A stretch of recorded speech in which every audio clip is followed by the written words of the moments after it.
ஹல்லேலூயா. கர்த்தருடைய பரிசுத்த நாமத்திற்கு மகிமை உண்டாவதாக. இன்றைக்கு ஏசப்பா நம்ம ஒவ்வொருக்கும் கொடுக்கிறதான நல்ல வார்த்தை ரோமர் 14வது அதிகாரம் 17வது வசனம். தேவனுடைய ராஜ்யம் புசிப்பும் குடிப்பும் அல்ல, அது நீதியும் சமாதானமும் பரிசுத்த ஆவியினால் உண்டாகும் சந்தோஷமுமாய் இருக்கிறது. ஆமேன்.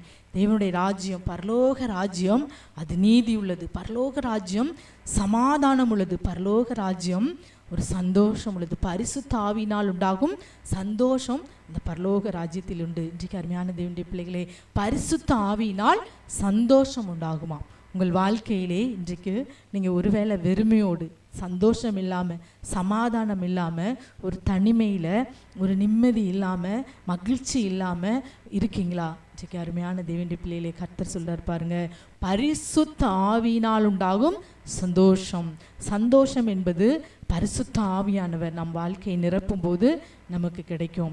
கர்த்தருக்குள் எப்பொழுதும் சந்தோஷமாயிருங்கள் என்று நாம் வேதத்தில் பார்க்கிறோம். நாம் பரிசுத்த ஆவியினால் உண்டாகும் சந்தோஷம் அது நிலையானது. ஆனால் உலகம் கொடுக்கிற சந்தோஷம் அந்த காரியத்தை செய்யும் போது மாத்திரம்தான். சினிமா பார்க்குறவங்களுக்கு சினிமா போக்கும்போது மாத்திரம்தான்.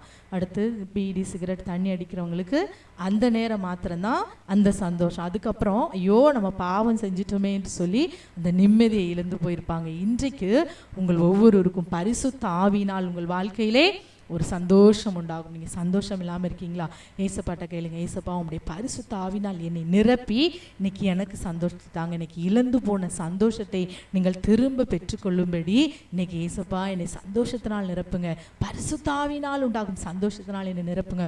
உலகம் கொடுக்கிற சந்தோஷம் அது மகிழ்ச்சி இல்லாத ஒரு சந்தோஷம், அது ஒரு நிம்மதி இல்லாத ஒரு சந்தோஷம், அது ஒரு பகட்டானது. வெளியில் மட்டும் சிரிச்சிட்டு இருப்பாங்க. இன்னைக்கு அநேகரை பற்றி சொல்லுவாங்க. ஒருவேளை நீங்கள் கூட அப்படி இருக்கலாம். வெளியில் நீங்கள் எப்பவும் சிரிச்சிட்டு இருக்கலாம், ஆனால் உள்ள மனதில் ஒரு நிம்மதி இல்லாமல் துக்கத்தோடு வேதனையோடு நீங்கள் இருக்கலாம் உங்கள் சூழ்நிலையினால். இன்றைக்கு அப்படிப்பட்ட உங்களை இன்னைக்கு கர்த்தர் சொல்கிறார், பரிசுத்த ஆவியினால் உண்டாகும் சந்தோஷத்தினால் நான் உங்களை நிரப்புவேன் என்று சொல்கிறார். ஒருவேளை இன்னைக்கு வெறுமை, கசப்பு, வறுமை இப்படிப்பட்ட காரியங்களினால் சந்தோஷத்தை இழந்து போயிருக்கீங்களா? பரிசுத்த ஆவியானவர் உங்களிடத்தில் வருவார் என்றால் அவர் உங்களை எல்லா விதமான சந்தோஷத்தினாலும் அவர் நிரப்ப வல்லவராயிருக்கிறார். பரிசுத்த ஆவியானவரால் முடியும், உங்களால் முடியாது. இன்னைக்கு நிறைய பேருக்கு சந்தோஷமே இல்லை, துக்கம்.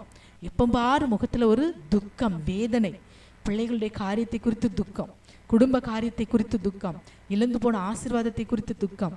மற்றவங்களாம் இப்படி இல்லாமல் இருக்கிறாங்களே, நான் இப்படியே இன்னும் கஷ்டப்பட்டுட்டு இருக்கிறேனே என்று சொல்லி ஒரு துக்கம். இன்றைக்கு எல்லா துக்கத்தையும், எப்பேற்பட்ட துக்கமாக இருந்தாலும் அந்த துக்கத்தை எல்லாம் மாற்ற இயேசு கிறிஸ்து ஒருவரால் முடியும். அவர் பரிசுத்த ஆவியினால் முடியும். இந்த வேளையில் பரிசுத்த ஆவியினால் உண்டாகும் சந்தோஷத்தினால் என்ன நிரப்புங்கப்பா என்று நாம் இந்த வேளையில் கர்த்தருடைய சமூகத்தில் கேட்போமா? தேவனுடைய ராஜ்யம், பரலோக ராஜ்யம், அது புசிக்கிறதும் குடிக்கிறதும் அல்ல, அது நீதியும் சமாதானமும் பரிசுத்த ஆவியினால் உண்டாகும் சந்தோஷம். பரலோக ராஜ்யத்தில் சமாதானம் இருக்குமா? பரிசுத்த ஆவியினால் உண்டான சந்தோஷம் இருக்குமா? அந்த சந்தோஷத்தையும் அந்த சமாதானத்தையும் பரிசுத்த ஆவியானவர் நம் ஒவ்வொருவருக்குள்ளும் உங்களுக்குள் அவர் இறங்கி வருவார் என்றால் அந்த பரலோகத்தில் உள்ள அந்த சந்தோஷத்தை இன்றைக்கும் உங்களுக்கு கொடுக்க அவர் வல்லமை உள்ளவராய் இருக்கிறார். கர்த்தருடைய பிள்ளைகளுக்கு பரலோகத்திற்கு போனால் மட்டும்தான் பரலோகத்தின் அனுபவம் இல்லை, இந்த உலக வாழ்க்கையிலும் பரலோக அனுபவத்தை பெற்றுக்கொண்டு சந்தோஷமாய் வாழ முடியும். எப்போது?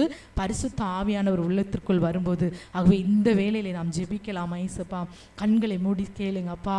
பரிசுத்த ஆவியினால் உண்டாகும் சந்தோஷத்தினால் என்னை நிரப்புங்கப்பா, என்னை நிரப்புங்கப்பா. எல்லாரும் கேட்போமா கண்ணீரோடு? ஹல்லேலூயா. நாங்கள் நன்றியோடு ஸ்தோத்திரிக்கிறோம்ப்பா. தேவனுடைய ராஜ்யம் புசிப்பும் குடிப்பும் அல்ல, அது நீதியும் சமாதானமும் பரிசுத்த ஆவியினால் உண்டாகும் சந்தோஷமுமாயிருக்கிறதுன்னு சொன்னீங்களப்பா. இந்த வேளையில் எங்களோடு கூட ஜெபிக்கிற ஒவ்வொரு பிள்ளைகளுடைய வாழ்க்கையிலும் பரிசுத்த ஆவியினால் உண்டாகும் சந்தோஷத்தினால் இந்த காலை வேளையில் ஒவ்வொருவரை நிரப்புங்கப்பா. சந்தோஷத்தை கெடுக்கிற பொல்லாத பிசாசின் கிரியைகள், சந்தோஷத்தையும் சமாதானத்தையும் கெடுக்கிற நிர்விசாரங்களை கொண்டு வருகிற, சோர்வை கொண்டு வருகிற, அசதிகள், அப்படிப்பட்ட காரியங்களை கொண்டு வருகிற, கசப்புகளை கொண்டு வருகிற எல்லா பொல்லாத பிசாசின் கிரியைகள், துக்கங்களை கொண்டு வருகிற கிரியைகள் இயேசுவின் நாமத்தில் முற்றிலும் கட்டப்படட்டும். இருக்கிறோம் இயேசுவின் நாமத்தில். ஒவ்வொரு பிள்ளைகளையும் பரிசுத்த ஆவியினால் உண்டாகும் சந்தோஷத்தினாலும் சமாதானத்தினாலும் இந்த காலை வேளையில் நிரப்புங்க தகப்பனே. அப்பா உம்மை ஸ்தோத்திரிக்கிறோம். சமாதானத்தினால் நிரப்புங்க, சமாதானமும் சந்தோஷமும் உண்டாகட்டும் இயேசுவின் நாமத்தில். பரிசுத்த ஆவியானவர் தாமே ஒவ்வொருவரையும் நிரப்பி பரிசுத்த ஆவியினால் உண்டாகும் சந்தோஷத்தினால் நிரப்பும். பெரிய காரியங்களை செய்யும். முற்றிலும் எங்களை உம்முடைய கரத்தில் ஒப்பு கொடுக்கிறோம். சகல துதி கன மகிமையும் ஒருவருக்கே செலுத்துகிறோம். இயேசுவின் நாமத்தில் ஜெபிக்கிறோம் நல்ல பிதாவே. ஆமேன், ஆமேன்.